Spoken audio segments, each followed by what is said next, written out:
5 মাস ধরে বেতন বন্ধ মেলাঘর পুর পরিষদের সামনে ধর্নায় বসলো সাফাই কর্মীরা।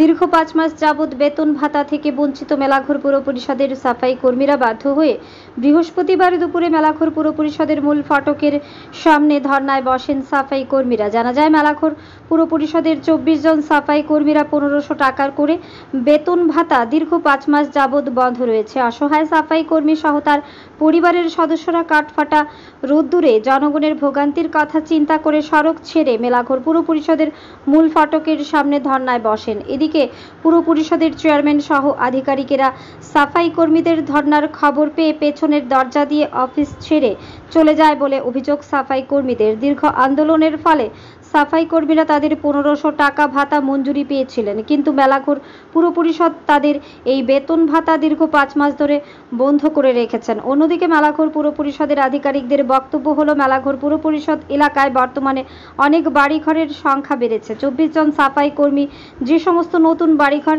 বেড়েছে তাদের প্রত্যেক বাড়ি থেকে তারা 50 টাকা করে পেয়ে থাকেন, যে টাকাটা পুর পরিষদে ফেরত দিতে হয় না। সাফাই কর্মীরা নিজেরাই রেখে দিতে পারেন, কিন্তু পুর পরিষদের এই বক্তব্যটা পুরোটাই খণ্ডন করলেন সাফাই কর্মীরা।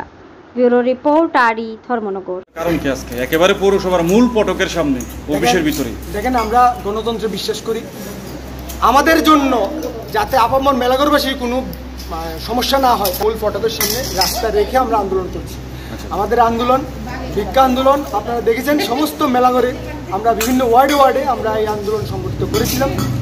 আজকে আমাদের গত 22 তারিখ মে মাসের 22 তারিখ আমরা সিইও স্যারের কাছে ডেপুটেশন দিয়েছিলাম। উনি আমাদের আশ্বস্ত করেছিলেন যে এই মাসকাবারিতে আমাদের বেতন দিয়ে দেবে, কিন্তু আজকে মাসের 12 তারিখ আমরা এখনও বেতন পাইনি। তার জন্য আমরা এই পৌরসভাতে এসে ধর্নায় বসেছি। সবচেয়ে অবাক করার বিষয়, আমাদের ধর্নাস্থলে রেখে চেয়ারম্যান ম্যাডাম পিছনের দরজা দিয়ে চেয়ারম্যান ম্যাডাম চলে গেছেন আমাদের পৌরসভা ছেড়ে। এটা আমাদের আন্দোলনের ভয় না ওনার অপকর্মের ভয় আমি সেটা জানি না। তবে আমি যেটা চাক্ষুষ দেখেছি যে চেয়ারম্যান ম্যাডাম আমাদের সামনে দিয়ে যাওয়ার কোনো সাহস রাখেননি। উনি নিজেকে এতটা অপরাধী মনে করছেন যে উনি পিছনের দরজা দিয়ে ভেগে গেছেন। আমাদের বেতন দেবেন না, কিন্তু কীরকম লজ্জাহীন, উনি পিছনের দরজা দিয়ে ভেগেছেন কিন্তু আমাদের বেতন দেবেন না। এই গরিব মা বোনেরা প্রত্যেকটা ওয়ার্ডে আবর্জনার কাজ করে, কতটা নির্মম হলে এই গরিব মা বোনদের বেতন বন্ধ করে মাত্র 1500 টাকা বেতন পায়, তাও আন্দোলনের ফসল হিসাবে এই বেতন ওনারা পেয়েছেন। এই আন্দোলনের ফসল ওনারা কিভাবে বন্ধ করে? কতদিন ধরে বন্ধ আছে এই বেতন? 5 মাস ধরে বন্ধ। এই 6 মাস তার এক টাকা পাইতেছে না। কারণ কোন জায়গা সমস্যাটা? কোন জায়গা সমস্যা? বন্ধ করার আগে একটা নোটিশ দিয়েছে, যে নোটিশে বলা হয়েছে যে কাল আগামী মাস থেকে আপনাদের বেতন বন্ধ। কারণ আপনাদের বাড়ি বেড়েছে, প্রত্যেক বাড়ি যে আবর্জনা সংগ্রহ করে এখান থেকে 50 টাকা তারা পায়। এই 50 টাকা করে তারা নিয়মটা হলো কি তাদের 10,000 টাকা হতে হবে, তাদের বেতন 10,000 টাকা হতে হবে। এই 10,000 টাকা হতে গেলে 50 টাকা করে বাড়িতে নিয়ে 200টা বাড়ি করে নিলে 10,000 টাকা হলে মাথা পিছু তারপরে পৌরসভা গ্যাপ মানি বন্ধ করে দেবে। কিন্তু যতদিন অবধি 10,000 টাকা না হয় অতদিন অবধি ওনারা গ্যাপ মানি দিয়ে যাবে, 1500 টাকা করে গ্যাপ মানি দিয়ে যাবে। এই চুক্তিতে ওনারা 1500 টাকা করে পাচ্ছিল। কিন্তু আমাদের স্বৈরাচারী চেয়ারম্যান এই গরিব মানুষের, এই গরিব মা বোনদের বেতন এই 1500 টাকা এটাও বন্ধ করে দিয়েছে, শুধুমাত্র এই কারণ দেখে যে তাদের বাড়িঘর বেড়ে গেছে, তার জন্য ওনাদের বেতন বন্ধ করে দেওয়া হয়েছে। কিন্তু আসলে তো তাদের বাড়িঘর কমেছে। যেদিন শুরু হয়েছে ওই দিন থেকে আজকের দিনে দাঁড়িয়ে অনেক বাড়িঘর ছেড়ে দিয়েছে, কারণ চাপ নেই প্রশাসনের। আবর্জনা নিজ নিজ বাড়িতে ফেলে দেয় বা রাস্তায় ফেলে দেয়, ডাস্টবিনে ফেলে দেয়। আইনের কোনো তোয়াক্কাই করছে না, ন্যাশনাল ট্রাইব্যুনালের কোনো আইনের কোনো তোয়াক্কাই করছে না। টোটাল 24 জন আছে। আমাদের বেতন লাগবে। বেতন আপনারা কি কাজ করেন? আমরা door to door garbage collection করি। আমাদের বেতন গত 5 মাস হইছে বদ্ধ করে দিছে। কে বদ্ধ করছে? পৌরসভার পৌরমাতা। আচ্ছা, বদ্ধ করে দিছে যে আমরা বাড়ি বাড়ছে, এই কারণে আমরা একটা লিখিত দিয়ে বেতন বদ্ধ করে দিছে।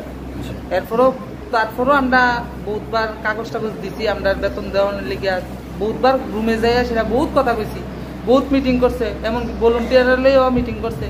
তারা আজকে না কালকা না পরশু এমন করে আমরা ঘুরাইতেছে। আমরা এখন অব্দি বেতন পাইছি, তার লেগে আমরা আজকে এই আন্দোলন। আপনারা বেতনটা কত টাকা পেতেন? আমরা 1,500 টাকা পুরসভার থেকে দিই। আর এমনি বাড়ি বাড়ি থেকে আপনারা কত টাকা পেতেন? বাড়ি বাড়ির মধ্যে কেউ 60 বাড়ি, কেউ 50 বাড়ি, এমন করে কাজ করতাম আমরা। বাড়ি বাড়ি কি পুরো টাকাটা পাইতেন আপনারা? আমরা পাইতাম বাড়ি বাড়ি থেকে টাকা, এটা আমরা পাইতাম। পুরসভার থেকে যে 1,500 টাকা দিচ্ছে, এটাও আমরা কিন্তু লড়াই আন্দোলন করে আনছি। আমরা এমনি দিয়ে লাইছে না পুরো মাথা, বহুত লড়াই আন্দোলন করে ডিএম অফিসও গিয়ে আমরা এই 1,500 টাকা আনছি।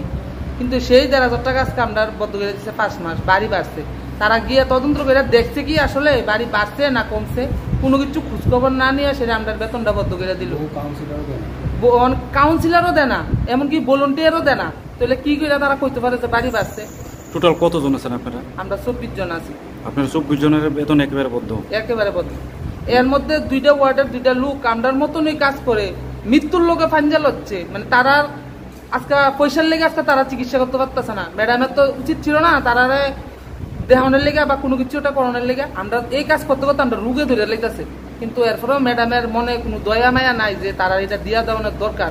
মানে যেটা নিচু স্তরের কাজ যেটা আমরা করতেছি, এই কাজ কেউ করতো না।